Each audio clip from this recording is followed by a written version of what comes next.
네. 근데 저희 이렇게 얘기하는 거 들으시면서도 이게 진짜 불과 두어 시간 만에 일어날 일이야? 이해가 안 된다 이러실 수 있을 것 같긴 했는데요. 기차가 도착한 시간이 2시 반 정도에 여정이 시작이 됐고 네. 소카 수령도 안 됐던 때였기 때문에 굉장히 서둘려야 됐었거든요. 그때가 2월이었기 때문에 해가 길지 않아서 네, 겨울이니까요. 네, 5시가 넘어가면은 사진이 안 찍힐 거다 이 생각이 들어서 진짜 데드라인 5시에 맞춰가지고 열심히 네. 달려야 했습니다. 그리고 또 게스트하우스 체크인도 해야 됐었기 때문에 네, 게스트하우스 얘기는 그냥 패스하고 넘어가도록 하죠. 그래서 영주 원도심으로 드디어 진입을 해서 게스트하우스에 체크인을 하고 짐을 놔두고 재빨리 근대 도시 문화유산을 이제 답사하러 이제 나가게 됐던 겁니다. 근대문화유산이라고도 많이 하고 이제 등록문화재라고 이제 많이 하는데 몇 년 전부터 화두가 되고 관광자원으로 많이 활용을 하고 있죠. 그래서 대표적으로 성공한 도시가 인천의 계양장 거리랄지 군산 같은 경우가 아주 적절할 때 잘 활용해가지고 관광지화 잘 시킨 도시 중에 하나가 군산이었고요. 그 다음 대구입니다. 뭐 부산은 말할 것도 없고 지켜봐야 될 수도 있는데 이제 그곳이 이제 목포일 수도 있고요.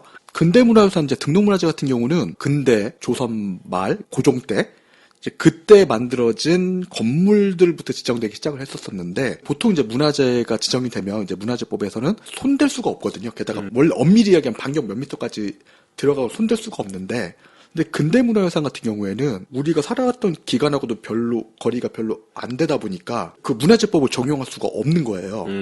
대표적인 게 등록문화재 1호가 그 남대문에 있는 한전 사옥이에요. 근데 지금도 그 한전 건물로 쓰고 있거든요. 강하게 법을 적용하면 그 다 사람 나가야 되거든요. 그렇죠. 문화재에서 사람이 살고 있다는 얘기 들어본 적이 없어요. 그래서 이제 지정을 한 게 다 등록인 거예요. 그 사람이 아직 살고 있고 지금도 쓰고 있고 주변에 딱딱딱 건물도 붙어 있고 해가지고 문화재법을 적용하기 어렵다 보니 문화재로 지정된 요소는 최대한 건들지 않는 한에서 수리 개보수를 가능하게 허가를 해준 게 근대문화유산 등록문화재예요. 처음에 건물이었다가 이제 나중에는 우리나라 근대와 현대화를 상징하는 게 워낙 많다 보니까 심지어 우리나라 최초의 디램 이런 것도 다 등록문화재로 지정이 돼 있어요. 디램도 등록문화재가 네, 있어요? 우리나라 최초의 반도체, 뭐 원기 이런 것도 다 지정이 돼 있고 우리나라 1호 자동차도 등록문화재로 지정이 돼 있습니다.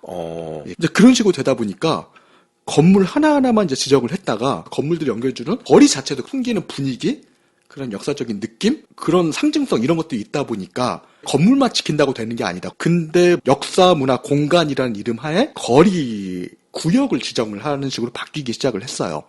목포도 개별로 지정된 곳도 있지만 그 개별로 지정된 곳에 연결해주는 근대 역사 공간이 있고 군산도 그렇고요. 익산도 그렇고 익산 손리역사문화공간이라고 해서 통영도 그렇고 거기까지는 워낙 유명한 곳들이니까 알았었는데 봤더니 영주가 그런 식으로 근대 역사문화공간이라고 해가지고 지정이 됐더라고요.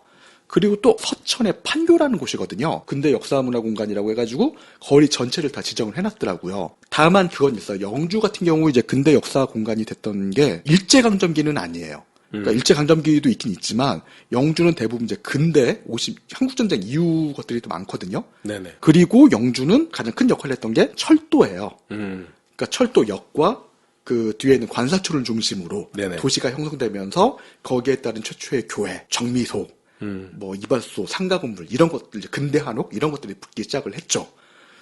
그리고 처음부터 중앙선, 영동선, 경북선이지랑 사거리일 줄 알았었는데 원래 일제강점기 때 경북선이 예천에서 영주로 간 게 아니라 예천에서 안동으로 들어갔다고 하더라고요. 그래요? 그런데 일제강점 태평양전쟁이 일으키고 이제 물자가 부족해지니까 뜯었다고 하더라고요. 아, 철로를? 네. 뜯은 다음에 해방 이후에 안동으로 철길을 연결한 게 아니라 영주로 철길을 연결을 했다고 하더라고요. 이제 그래서 영주역이 더 커졌던 거고요. 영주역 자체도 원래 그 자리에 있었던 게 아니라 지금 현재 영주 후생시장이랑 중앙시장 자리가 원래 영주역 자리였다고 하더라고요.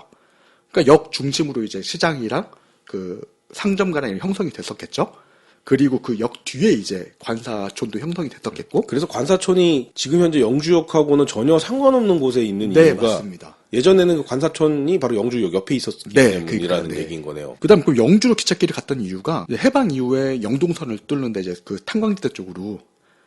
근데 그게 이제 안동에서 이제 봉화로 들어간 게 아니라 영주에서 이제 그 유명한 춘향, 그 억지 춘향 들어봤잖아요. 네네네. 원래는 기찻길을 바로 뚫으려면은 춘향 앞으로 지나갔어야 되는데. 네.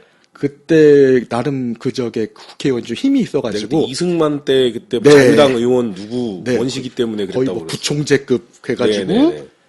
춘향 면 소재까지 이게 기차에 확 돌아가게 됐거든요. 그래서 억지로 그 기찻길 틀었다 해가지고 억지 춘향, 맨 처음 춘향인 줄 알았어요. 그래서 향단지를 억지로 춘향이 노릇해서 저는 그런 건 줄 알았는데 말 억지로 춘향까지 그 기찻길을 돌렸다 해가지고 억지 춘향이 거기서 나온 거고요. 그 다음에 예로부터 그 울진의 금강송 유명하잖아요. 그 큰 궁궐 건축, 절 건축 지을 때 가장 아름드리 그 소나무들 다 네네. 울진 쪽의 금강송인데 그 집산지가 춘향이었습니다. 울진이나 봉화나 거기 소나무, 영월이나 소나무들이 들어와가지고 춘향역에서 목재를 실어가지고 들어왔거든요. 최고의 목재, 춘향목이 거기서 나온 건데, 하여튼 그 기찻길이 이제 태백, 철암, 도계, 삼척까지 이렇게 뚫리다 보니까, 북평 이쪽까지 뚫리다 보니까 경북선을 안동으로 아니라 영주로 들어가게 됐던 거고, 그래서 영주가 우리나라 5대 그 철도 본부가 있었던, 그래서 이제 도시가 커졌던 거죠. 그러니까 임산자원과 석탄, 광물자원 유통되는 그런 철도 거점이 바로 영주였다. 네. 그래서 철도 본부가 여기 있었다. 네. 해방구가 더 훨씬 커진. 춘향면 그쪽 지도 봤어요. 네. 실제로 철로가 직선으로 안 가고 오메가 표시처럼 네, 그죠. 지도상에서 갑자기 빙 돌아가지고 이제 가게 되는 걸 보게 된 거거든요. 네. 그래서 저도 억지 춘향이라는 얘기를 그때 들어가지고 이미 알고 있었는데 그래서 어떤 게 진실인가 알고 보니 억지 춘양도 맞고요. 억지 춘향도 맞다고 그럽니다. 팔소리 춘향가 안에 그 대목 안에 억지 춘향이 나온대요.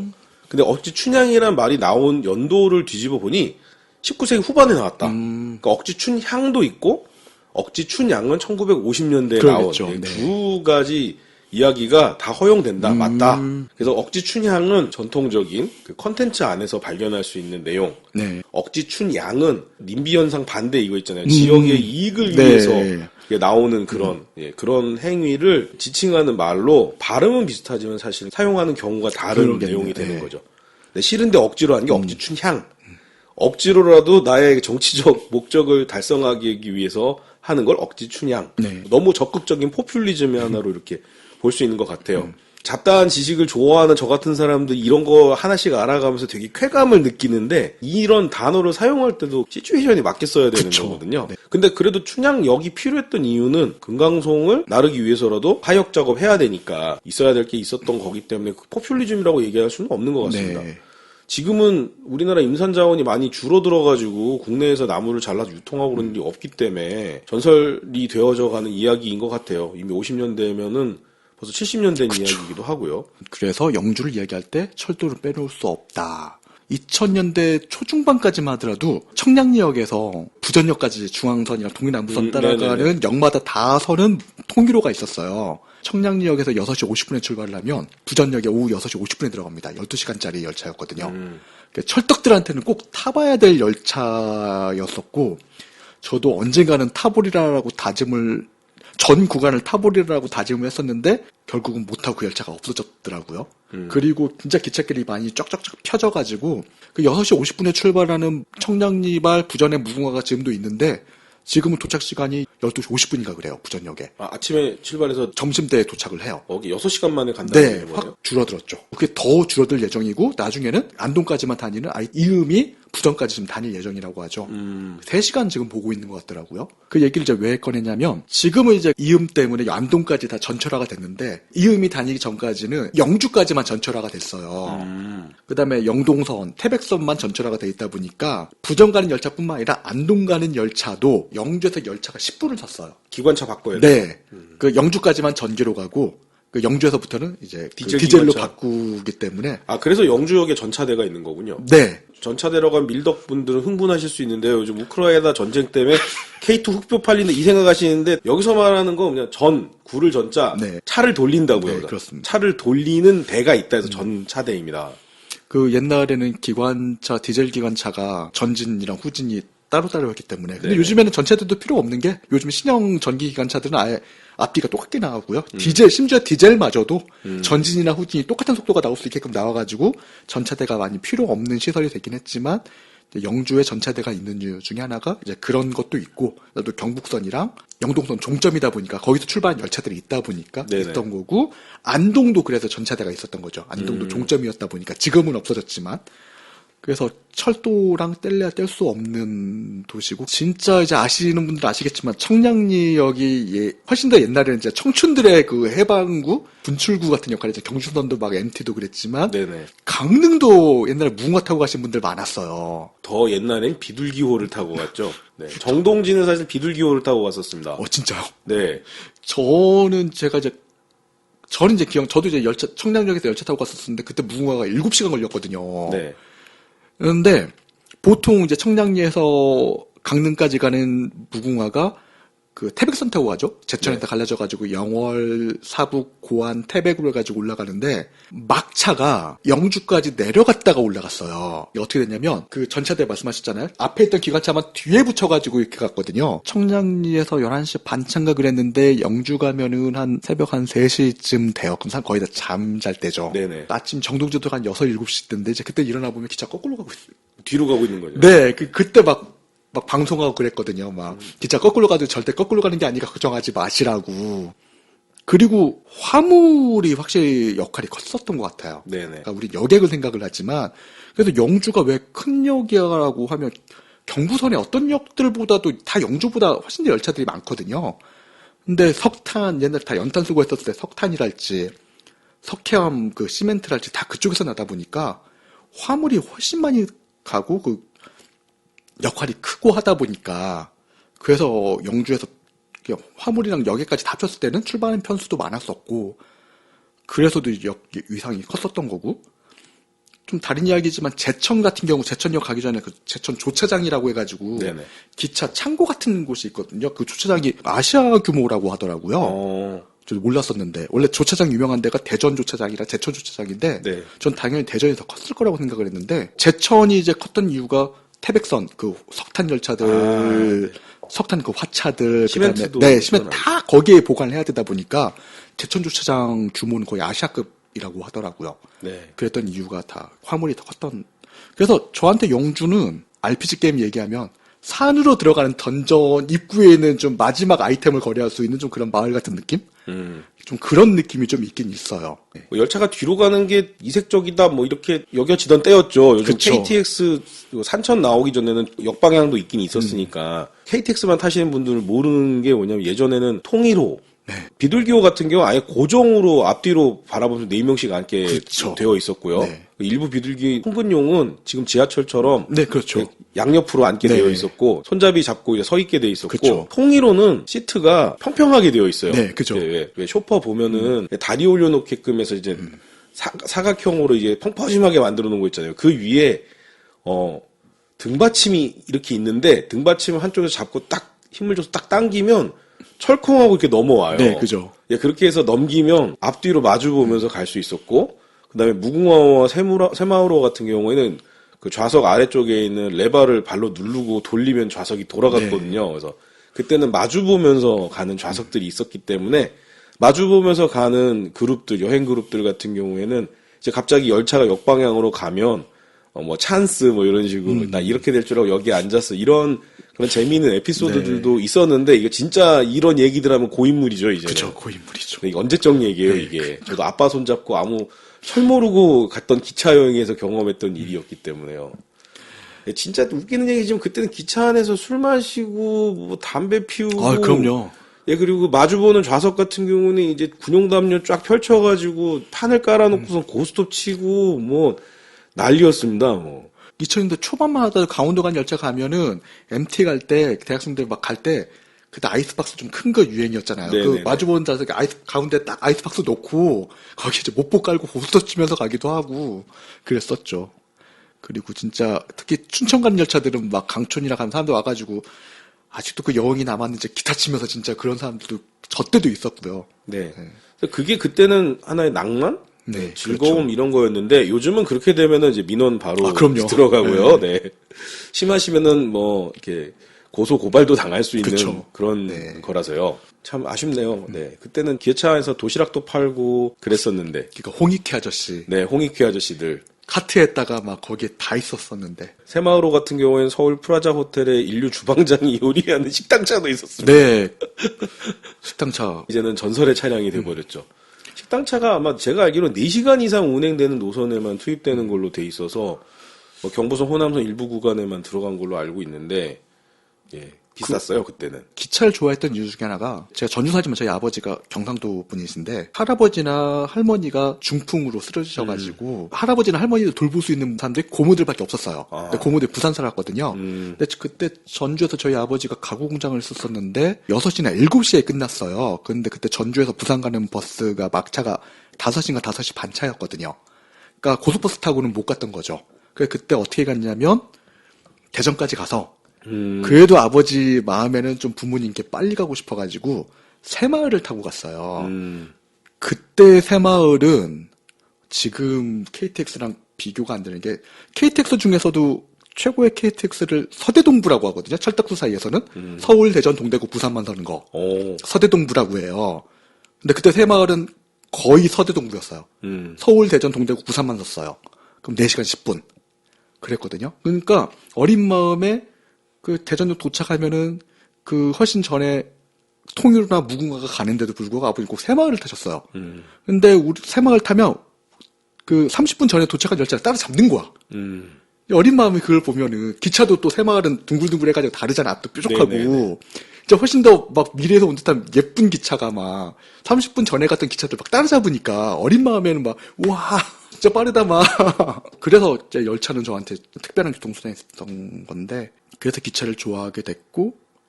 여튼 영주는 과거에는 철도 교통의 중심지였구나, 그러니까 물류 거점이었구나라는 거를 다시 한번 상기해주는 그런 곳이었어요. 특히 이제는 몇 개의 건물 안 남아있지만 네, 그죠. 관사 건물들을 보면서 느끼는 점들이 있었고요. 그리고 어떤 면에서 이 도시의 근대화가 이 중앙선 열차가 연결됐던 1920년인가요 그때? 1930년. 30년대. 1930년대였구나. 그러면서 또 역사를 또 되짚어 보게 되는 거라고나 할까요? 중일 전쟁이 1931년에 시작이 됐었으니까 그 전에는 일본이 조선을 어떻게 바라봤을까? 그리고 이 중앙선 열차가 개통되는 이 당시부터는 또 어떻게 바라본 거였을까? 여러 가지 생각들을 많이 하게 되더라고요. 최근에 또 대통령 문제도 있고 여러 가지 동아시아 정세 변화 때문에 여러 가지 일들이 지금 또 격변이 일어나려고 하는 조짐인 것 같은데 일본과의 과거사 문제가 또다시 한번 이제 불거져 나오게 됐잖아요. 근데 이거 뭐 어찌 보면 뉴라이트라든가 이런 쪽 주장이다 이렇게 얘기를 하긴 하지만 사실은 일제시대가 시작이 되면서 근대화 속도가 엄청나게 빨랐던 건 사실입니다. 그러니까 그 전에 조선 말기에도 자주적인 근대화를 하기 위한 노력을 하긴 했지만은 그때는 나라가 너무 힘이 없었고 그리고 재정도 없었기 때문에 하지 못했던 건데 일본이 한일합방을 하면서 자기들 딴에는 조선을 황국 신민화하겠다고 생각하고 그러면서 SOC 투자를 할 수밖에 없었던 거죠. 그래서 뭐 그게 직접적인 수탈이다 아니다를 떠나서 그래서 일제시대가 어떤 면에서는 우리 할아버지들한테는 리즈 시절이 돼버리는 그런 역설적인 추억을 낳아버린 거예요. 그때 얘기 들어보면 기차가 다니고 전신이 개통이 되고 신장로가 열리고 물자들이 통용되고 이런 얘기들을 했던 거죠. 그리고 조선시대 지방관이 했던 것 같은 수탈도 사라져버려가지고 어떤 면에서는 당시 도시 서민들, 농촌에서 새롭게 뭔가를 시작하려고 했던 분들한테는 일제시대가 본의 아니게 뭔가 꽃피는 시절이 되어버린 것 같은. 그래서 근대적인 영화라든가 근대 뭐 가요라든가 이런 것들이 그때 막 쏟아져 나오는 때였는데 아쉽게도 영주는 1930년대 중앙선이 개통이 됐다는, 그러니까 일제가 만주국이란 괴뢰국가를 해서 중일전쟁을 시작한 게 1931년부터인데 그때부터 사실은 이제 조선이 병참기지화 되잖아요. 그러니까 본격적인 수탈이 뭐 한계에 다다르는 때가 아니었을까.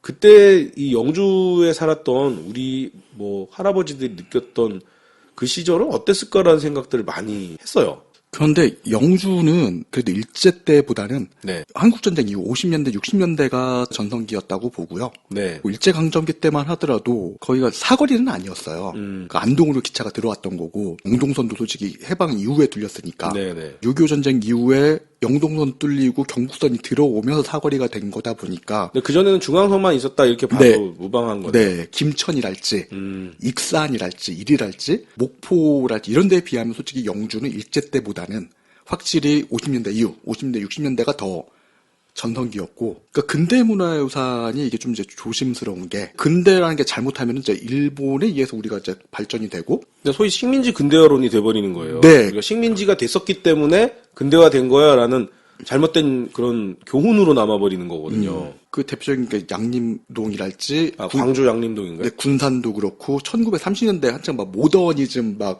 모던보 이런 걸 강조했었어요, 시작은. 네.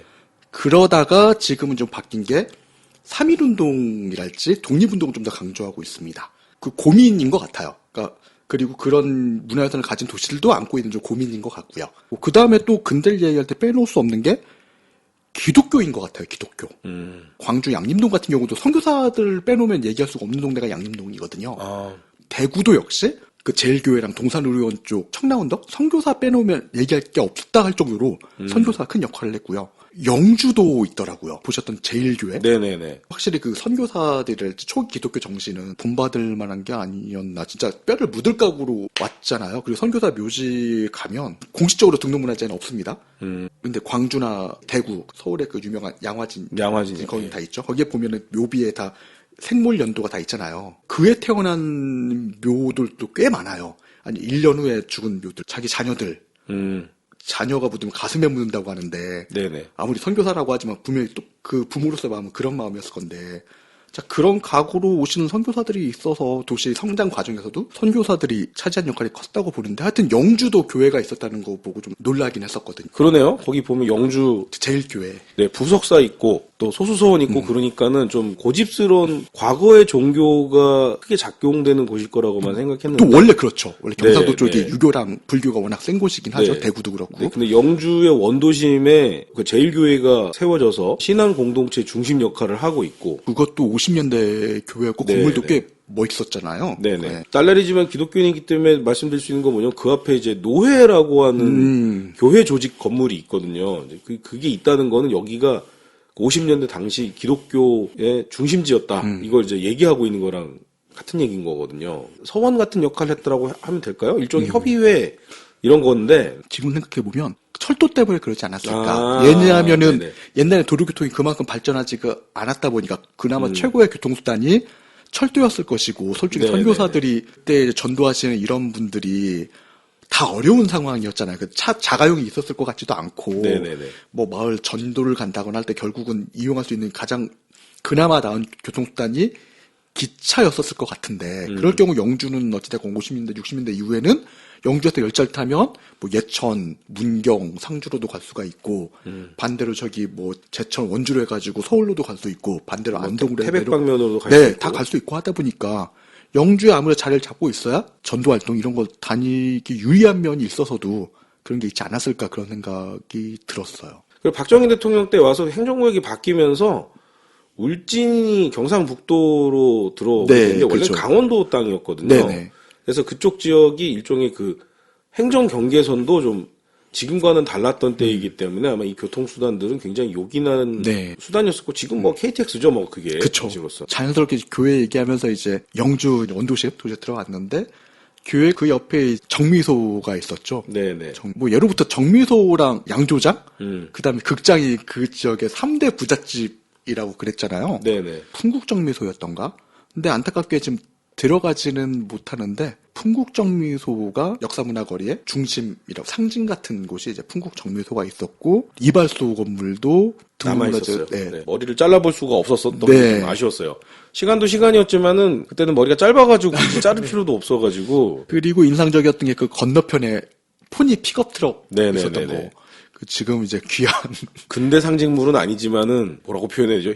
현대 초입의 상징물이라고 그래야 될까요? 그래도 그거 30년 넘었겠던데요.